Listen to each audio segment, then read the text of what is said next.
have Congressman King with us. He actually just came out of a vote so he could join us on this conversation. Congressman Steve King serves on a House subcommittee as the ranking member on immigration, citizenship, refugees, and border security.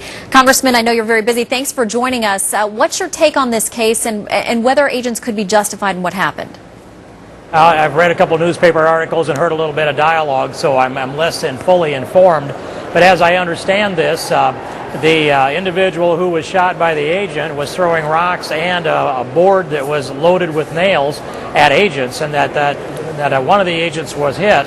I would describe that as lethal force used against the agents. And if we ever draw a line that says that agents can't use lethal force against lethal force, then we will see that lethal force take out more of our agents. And so that's my view, is it's lethal force, and agents have to be allowed to use lethal force against lethal force. Congressman, do you think there are things we could be doing differently along the border that would ward off or head off ever getting to one of these confrontations?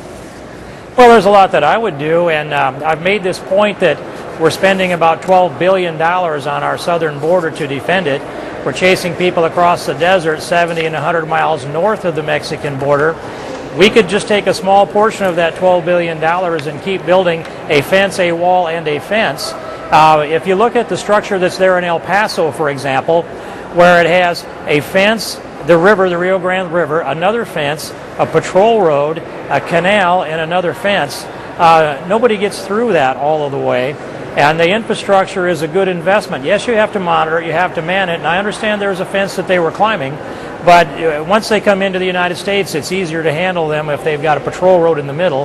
And I'm for more infrastructure and in defending our border in an effective fashion everywhere. And I don't say we need to build 2,000 miles of fence, a wall, and a fence. I just say build it till they stop going around the end.